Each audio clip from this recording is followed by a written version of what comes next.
Hello everyone. आज start करें बेटा चैप्टर बायो का हेरिडिटी। केमिस्ट्री का एक चैप्टर हमारा कंप्लीट हो गया है, उसके कॉम्पिटेंसी बेस्ड क्वेश्चंस भी हमने कर लिए हैं। तो आज बायो का चैप्टर स्टार्ट करते हैं हेरिडिटी। तो let's start with the term heredity. What is the meaning of heredity? तो हेरिडिटी क्या होती है? हेरिडिटी मीन्स जो कैरेक्टर्स हमारे एक जनरेशन से दूसरी जनरेशन में ट्रांसफर होते हैं, ट्रांसमिट होते हैं, उसको हम बोलते हैं हेरिडिटी। एक जनरेशन से दूसरी जनरेशन तक कैरेक्टर्स का ट्रांसफर, उसको हम बोलते हैं हेरिडिटी। तो मेंशन कर लो heredity. Heredity means transmission of character, या ट्रांसफर भी आप लिख सकते हो। Transmission of characters from one generation to next to next generation. This is called heredity. तो जो एक जनरेशन से दूसरी जनरेशन में कैरेक्टर्स का ट्रांसफर होता है उसको हम बोलते हैं हेरिडिटी। हमारे पास दो तरह के कैरेक्टर्स होते हैं। जो कैरेक्टर्स होते हैं these are also called traits. तो आप इसको मेंशन करिए ट्रेट्स के नाम से। ट्रेट्स, ट्रेट्स मीन्स होता है कैरेक्टर्स। कैरेक्टर्स को ही हम बोलते हैं ट्रेट्स। तो जो कैरेक्टर्स होते हैं या ट्रेट्स होते हैं these are of two types. दो तरीके के होते हैं ये। कौन कौन से होते हैं? एक कैरेक्टर्स तो वो होते हैं जो हमें इनहेरिट होते हैं, मीन्स हमें अपने बाय बर्थ मिल जाते हैं। जो दूसरे ट्रेट्स होते हैं वो हम एक्वायर्ड करते हैं, अपने लाइफ में अचीव करते हैं। तो कैसे करते हैं वो देखो, कौन कौन से ट्रेट्स हैं। We have two type of traits, acquired and inherited.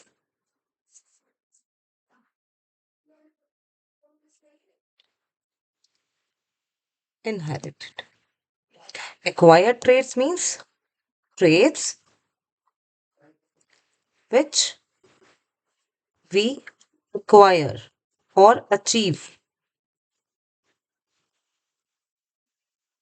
in life, जो हम अपनी लाइफ में खुद से अचीव करते हैं। कैसे? जैसे हम जिम जाकर मसल्स बना लेते हैं, या हमारे पेरेंट जो हैं वो बहुत अच्छे सिंगर नहीं है लेकिन हमने सिंगिंग सीखी और हमने बहुत अच्छी सिंगिंग करनी शुरू कर दी। तो वो जो हम अपनी लाइफ में अचीव कर लेते हैं। फॉर एग्जाम्पल बॉडी मास, हमने बहुत अच्छा बॉडी मास बना लिया, अपना बॉडी स्ट्रक्चर मेंटेन कर लिया। या सिंगिंग, ठीक है। इस टाइप के जो कैरेक्टर्स हैं जो हमने अपनी लाइफ में अचीव किए हैं वो होते हैं acquired traits. Now let's move towards the inherit traits. तो ये इनहेरिट ट्रेट्स कौन से हैं? इनहेरिट ट्रेट्स विच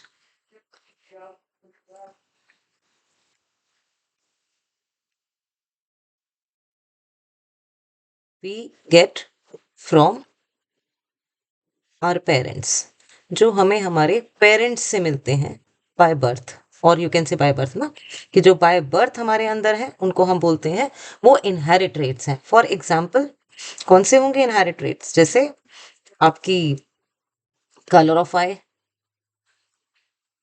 आपकी आंख का कलर, आपका स्किन टोन, है ना। तो ये जो चीजें हैं ये हमें बाय बर्थ मिलती हैं। इसको हम चेंज नहीं कर सकते। हम अपनी आई का कलर चेंज नहीं कर सकते, अपनी स्किन टोन चेंज नहीं कर सकते। हाँ, कुछ जो आपके रेमेडीज होती हैं उससे थोड़ा बहुत 19-20 का डिफरेंस आता है, बट हम अपनी इन चीजों को चेंज नहीं कर सकते जो इनहेरिट ट्रेट्स हैं हमारे। तो ये दो तरह के ट्रेट होते हैं।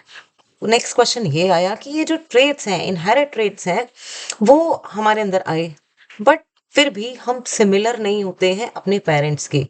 ठीक है, हम अपने पेरेंट के सिमिलर नहीं हैं। तो जो कैरेक्टर्स का डिफरेंस है, हम अपने पेरेंट्स के से बिल्कुल रिजेंबल नहीं करते। कुछ कुछ चीजें चेंज होती हैं। अपने सिबलिंग के साथ भी हम एग्जैक्ट सेम नहीं है। क्यों? क्योंकि वहां पर क्या है, वेरिएशंस हैं। तो वेरिएशन का मतलब होता है डिफरेंसेस। डिफरेंसेस किसमें? ट्रेट्स में, जो इनहेरिट हुए हैं उस ट्रेट में। बार बार जो हम ये वर्ड यूज कर रहे हैं कि ट्रेट्स हैं, इनहेरिट हुए हैं, तो ये सब कुछ कैसे हुआ, किसने इसको डिस्कवर किया? यहाँ से आपका चैप्टर इंपॉर्टेंट जो है वो टॉपिक वो स्टार्ट होता है। तो उसको स्टार्ट करते हैं। सबसे पहले हम पढ़ते हैं इसमें मेंडल के बारे में। मेंडल एक साइंटिस्ट थे। मेंडल, इनका पूरा नाम था ग्रेगर जॉन मेंडल। तो ये जो मेंडल थे इन्होंने हमें लॉ ऑफ इनहेरिटेंस दिया। लॉ ऑफ इनहेरिटेंस, इसका क्या मतलब है? कि जो ये ट्रांसफर होते हैं कैरेक्टर्स या ट्रेड्स जो ट्रांसफर होते हैं वो किस बेस पर ट्रांसफर हो रहे हैं, क्या मतलब क्या चीज होती है कि वो ट्रांसफर हो गए हैं। तो लॉ ऑफ इनहेरिटेंस हमें किसने दिया, ग्रेगर जॉन मेंडल ने दिया। इसके साथ जो मोस्ट इंपॉर्टेंट चीज ये है कि मेंडल ने इस चीज के लिए, लॉ ऑफ इनहेरिटेंस के लिए एक प्लांट को यूज किया और उस प्लांट का नाम था पी प्लांट, मटर का पौधा। इसको भी हम देखेंगे अभी। मटर का पौधा इसने लिया और मटर के पौधे का जो साइंटिफिक नाम था that was Pisum sativum. Pisum sativum ये मटर के पौधे का साइंटिफिक नेम है, पाइसम सटाइवम। तो मेंडल ने पी प्लांट को चूज किया और पी प्लांट का साइंटिफिक नेम अभी हमने देखा वो क्या है, पाइसम सटाइवम है। अब पाइसम सटाइवम में एक क्वेश्चन यहाँ से बहुत इंपॉर्टेंट आ जाता है कि why Mendel choose pea plant, Mendel ने मटर का पौधा ही क्यों चुना। मोस्ट इंपॉर्टेंट क्वेश्चन आ जाता है यहीं पर, आप इसको नोट करिए। Why Mendel choose pea plant, why Mendel choose pea plant. Pea plant choose करने के लिए जो मेंडल के पास रीजन थे वो बहुत सारे रीजन थे। सबसे पहला रीजन तो ये था कि it was easy to grow, बहुत आसानी से हम इसको ग्रो करा सकते थे। तो first is it was easy to grow, right. बहुत आराम से इसको हम ग्रो करा सकते थे। इसका मतलब क्या है कि इस प्लांट को बहुत ज्यादा मेंटेनेंस की जरूरत नहीं थी, बहुत ज्यादा देखभाल की जरूरत नहीं थी। दूसरा important point, it had a short lifespan, it had a short life span। Life span का मतलब आप लाइफ साइकिल भी लिख सकते हो। इसका मतलब इसकी बहुत छोटी जिंदगी है, तो हम बहुत सारी जनरेशन बहुत कम टाइम में देख सकते हैं। इसीलिए भी मेंडल ने मटर के पौधे को चूज किया। सेकेंड पॉइंट आपको समझ में आया कि it has a short life cycle, तो many generation we can see in a short duration of time, right. Then third is, इसमें दोनों पॉलिनेशन पॉसिबल थे, क्रॉस पॉलिनेशन और self pollination, both are possible. तो ये भी एक चीज थी, it has both pollination available. Self cross या self pollination as well as cross pollination, तो दोनों ही चीजें यहाँ पर पॉसिबल थी। इसीलिए भी मेंडल ने पीक प्लांट को चुना। और भी क्या था कि एक ही जनरेशन में ये बहुत सारे सीड्स को भी प्रोड्यूस करता है, ये भी एक पॉसिबिलिटी थी। आपको 3 to 4 ये जो प्रॉपर्टीज हैं, 3 to 4 कैरेक्टरिस्टिक्स आपने याद रखनी है। ये इंपॉर्टेंट है, इसके चांसेस हैं क्वेश्चन के पेपर में आने के, तो इस क्वेश्चन को बहुत अच्छे से प्रिपेयर कर लेंगे। तो आप फोर्थ पॉइंट लिख सकते हो, इट है each P plant, each pea plant produced many seed in one generation। एक ही जनरेशन में ये बहुत सारे सीड प्रोड्यूस कर सकता है, ठीक है। और दूसरा, इसके साथ बहुत सारे कैरेक्टर्स भी हैं। मेंडल ने 7 पेयर ऑफ कैरेक्टर्स को चूज किया था। मेंडल ने जो पी प्लांट में देखे थे 7 पेयर, मीन्स टोटल 14 कैरेक्टर्स है देयर। तो 7 pair of characters he choose. 7 pair में क्या था, अब हमने पढ़ा ना, एक टॉल था, एक शॉर्ट था, एक कैरेक्टरिस्टिक ही हो गई। पॉड का कलर, पॉड का शेप, है ना। तो ये पी का जो पी प्लांट था उसके डिफरेंट डिफरेंट कैरेक्टर्स थे। तो मेंडल ने ऐसे 14 कैरेक्टर्स देखे थे, तो इस प्लांट के अंदर डिफरेंट कैरेक्टर्स भी प्रेजेंट थे, इसीलिए भी मेंडल ने पी प्लांट को चुना। तो ये क्वेश्चन था, मेंडल ने पी प्लांट क्यों चूज किया। नेक्स्ट आप यहाँ पर एक स्टार मार्क करके मेंशन कर लीजिए कि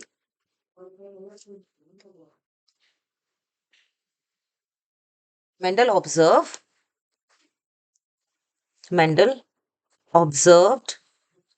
7 पेयर, या फिर आप कह सकते हो 14 कैरेक्टर्स, 7 पेयर ऑफ, एक सेकेंड, और 14 कॉन्ट्रास्टिंग कैरेक्टर्स। कभी कभी अगर पूछ लें कि मेंडल ने कितने कैरेक्टर्स देखे, तो या तो 7 पेयर्स होंगे या 14 कैरेक्टर्स होंगे इन पी प्लांट। तो ये यहां तक था कि मेंडल ने पी प्लांट चूज किया और क्यों चूज किया ये हमने पढ़ा।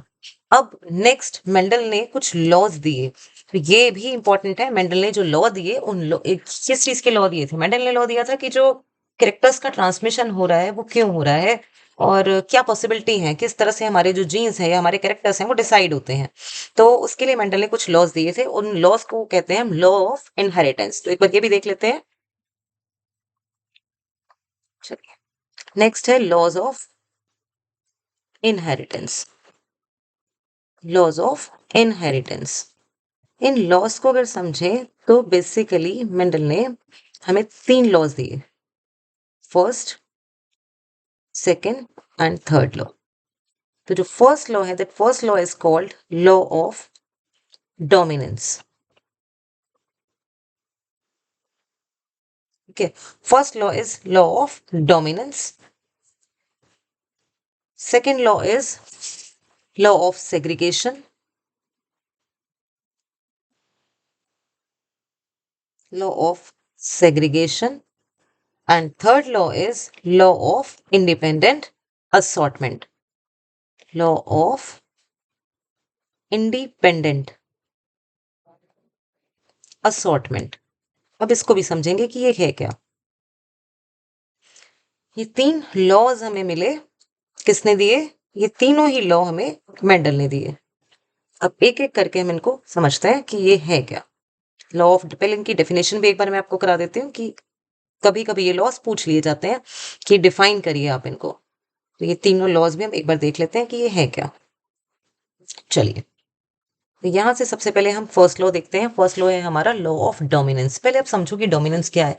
डोमिनेंट का मतलब होता है जो एक स्ट्रॉन्ग कह सकते हो, एक स्ट्रॉन्ग कैरेक्टर जो अपने आप को शो करे और उस स्ट्रॉन्ग कैरेक्टर की वजह से जो वीक कैरेक्टर है वो हाइड हो जाए।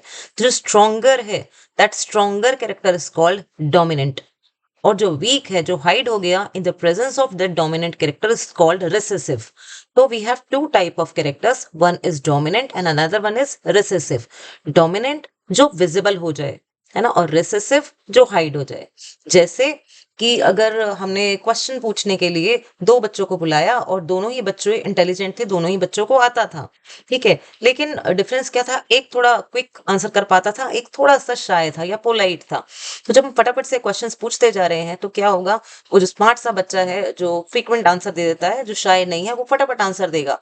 ऑल्दो जो वीक वाला बच्चा, वीक भी नहीं है, जो शाय बच्चा है, उसको आंसर्स आते हैं, बट क्या हो रहा है, वो उसके आने की वजह से कहीं ना कहीं हेजिटेट हो जा रहा है और आंसर नहीं दे पा रहा है। तो क्या हुआ? उस एक स्ट्रोंगर की वजह से उसकी जो क्वालिटी थी वो हाइड हो गई। तो उसको कहते हैं डोमिनेंस, जो अपना प्रभाव जमा दे और अपने सामने दूसरे की जो भी इंपॉर्टेंस है, दूसरे का जो इफेक्ट है उसको छुपा दे, उसका इफेक्ट को डाउन कर दे, वो होते हैं डोमिनेंट। और इसी लॉ को कहा गया लॉ ऑफ डोमिनेंस। तो लॉ ऑफ डोमिनेंस में हम यह मेंशन कर लेंगे, लिखिए वन डोमिनेंट। इसकी डेफिनेशन है कि वन डोमिनेंट एलील, एलील भी समझा देती हूं आपको कि एलील क्या है। एक्सप्रेस इटसेल्फ, एक्सप्रेस इटसेल्फ, तो जो अपने आप को एक्सप्रेस करेगा उसको हम कहते हैं डोमिनेंट। ये कहाँ हमें देखने को मिलेगा? ये हमें मेंडल का ही एक क्रॉस है, मोनोहाइब्रिड। मोनोहाइब्रिड क्रॉस में हमें ये देखने को मिल जाएगा। अभी एक बार इसकी डेफिनेशन लिखो, फिर मैं सारे एक बार दोबारा ये एक्सप्लेन कर रही हूँ कि ये है क्या। ऐसे ही हमारे पास लॉ ऑफ सेग्रीगेशन है, जिसको लॉ ऑफ प्योरिटी भी कहा जाता है। क्यों? क्योंकि इसमें क्या हो रहा है, इसमें प्योरिटी मींस जो एलील्स हैं वो सेग्रीगेट होते हैं, प्योरिटी के लिए सेग्रीगेट होते हैं। अभी ये थोड़ा सा कंफ्यूजिंग लग रहा होगा, लेकिन अभी हम वन बाय वन इनको क्रॉस के साथ समझेंगे तो आपको बहुत अच्छे से क्लियर हो जाएगा। डेफिनेशन एक बार जल्दी से नोट कर लो इनकी। तो लॉ ऑफ सेग्रीगेशन में क्या है, इसमें 2 एलील्स होंगे एक जीन के, 2 alleles of a gene, 2 alleles of a gene separate,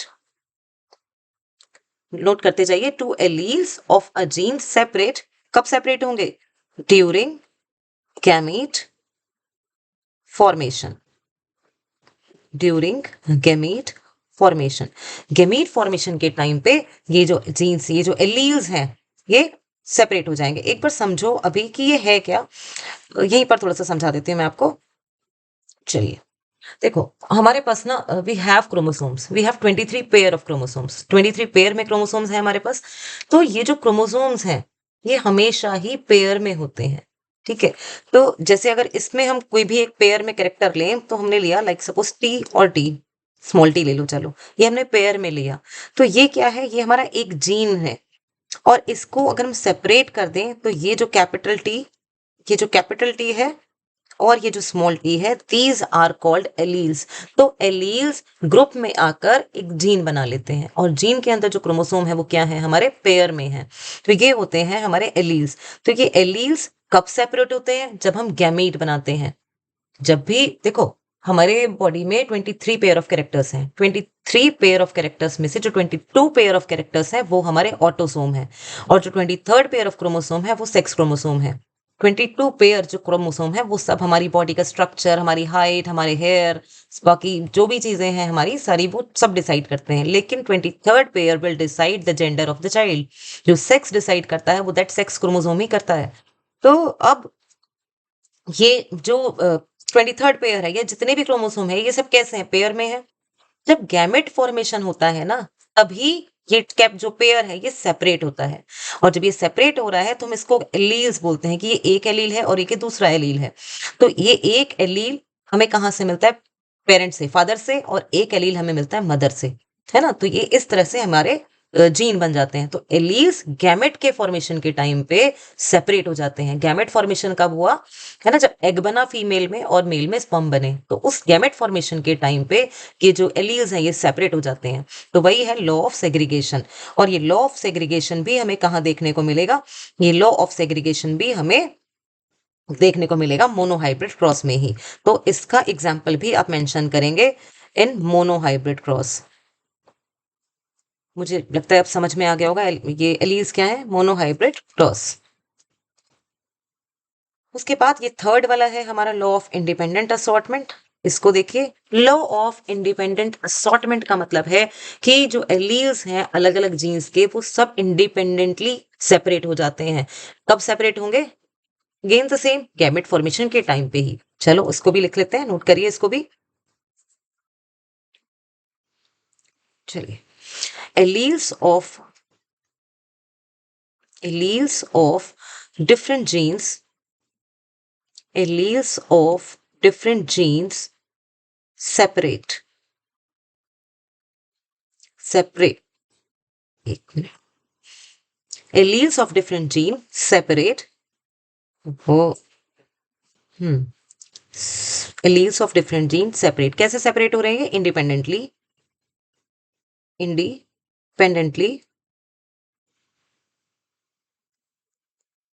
independently कब हो रहे हैं, ड्यूरिंग गैमेट फॉर्मेशन। अब इनके क्रॉस करके देखेंगे हम, ये मोनोहाइब्रिड जो हमने बोला है क्या, during gamete formation,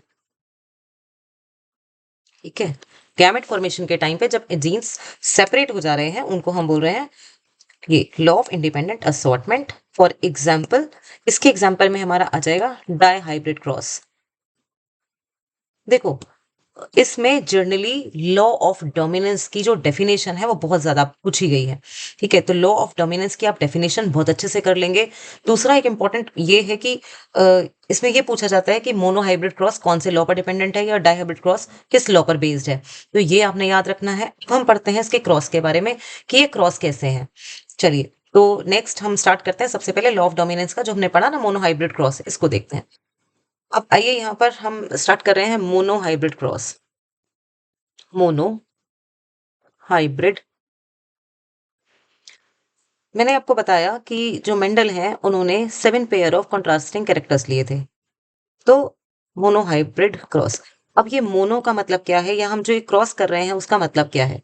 mono hybrid cross का मतलब है जिसमें हम एक कैरेक्टर को ले रहे हैं। मोनो मीन्स वन, ठीक है, मोनो का मतलब होता है वन। तो इसमें हम एक कैरेक्टर को लेकर चलते हैं। और उस मेंडल ने क्या किया, मेंडल ने डिफरेंट डिफरेंट क्रॉस किए थे।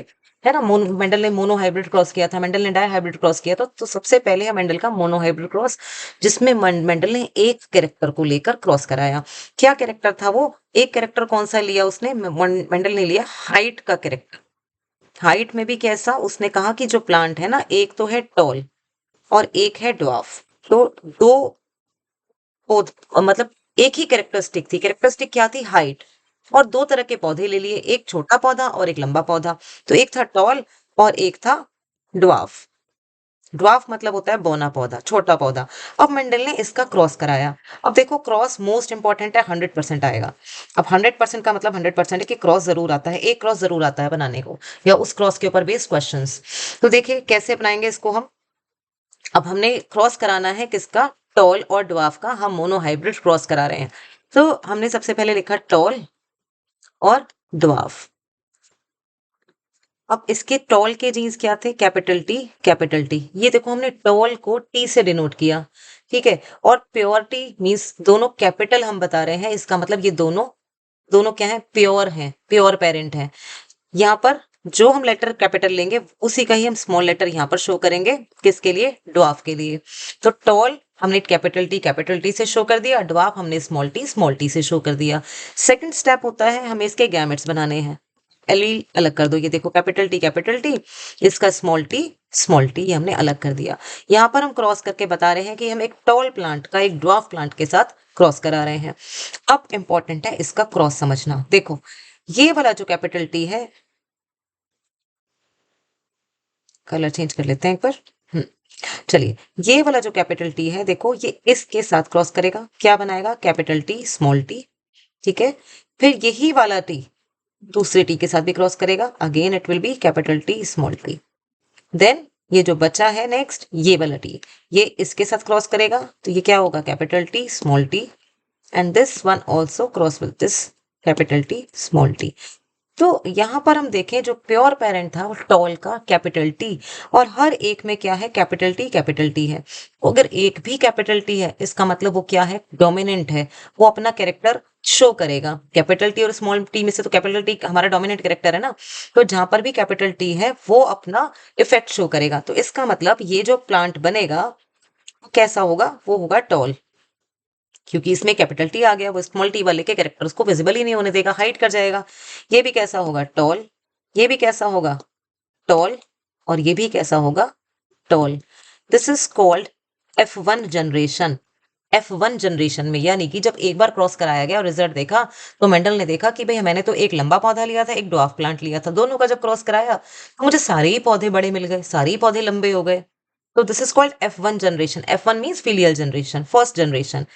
फिर मेंडल ने क्या किया कि इसी का ही सेल्फ क्रॉस कराते हैं। समझो दोबारा, मेंडल ने एक लंबा पौधा लिया था, एक छोटा पौधा लिया, उन दोनों का जब क्रॉस कराया तो मेंडल ने देखा कि सारे ही प्लांट लंबे हो गए।